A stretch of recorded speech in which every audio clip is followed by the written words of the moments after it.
Hi, this is Garth. Thanks for listening. Peace to you for seeking to understand and obey the teachings of Yahweh, our Creator.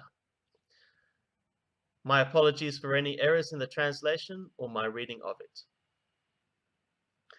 Genesis 37. Jacob lived in the land of his father's sojournings, in the land of Canaan.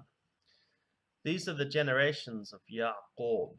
Yosef, being 17 years old, was pasturing the flock with his brothers. He was a boy with the sons of Bilhah and Zilpah, his father's wives. And Yosef brought a bad report of them to their father. Now Yisrael loved Yosef more than any other of his sons, because he was the son of his old age, and he made him a robe of many colors.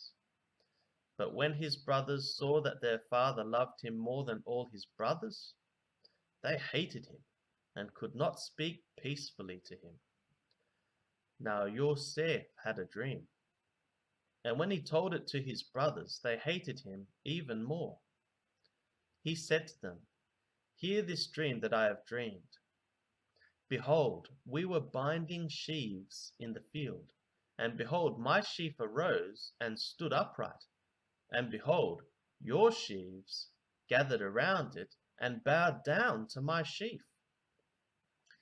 His brothers said to him, "Are you indeed to reign over us? Or are you indeed to rule over us?" And they hated him even more for his dreams and for his words. Then he dreamed another dream and told it to his brothers and said, "Behold, I have dreamed another dream.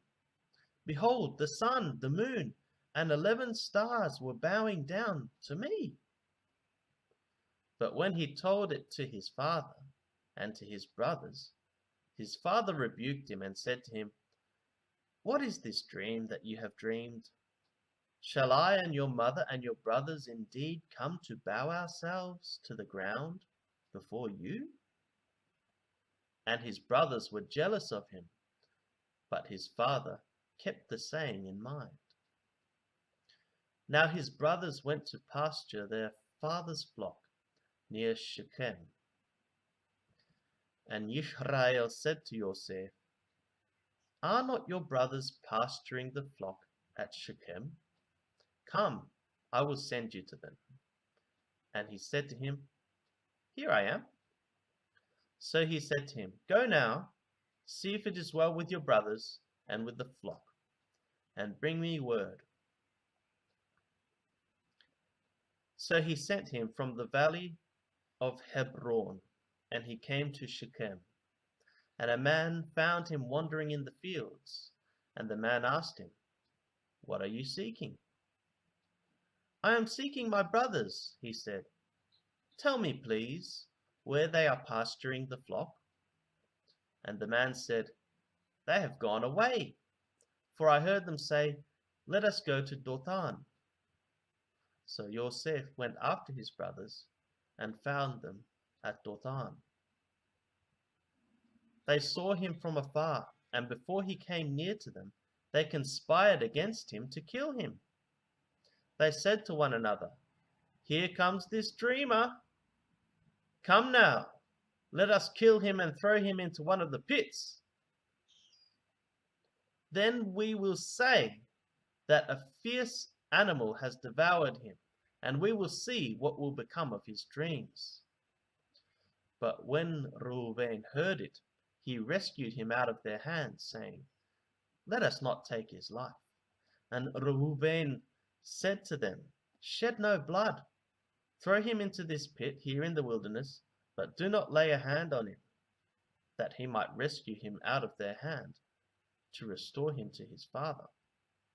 So when Yosef came to his brothers, they stripped him of his robe, the robe of many colors that he wore, and they took him and threw him into a pit. The pit was empty, and there was no water in it.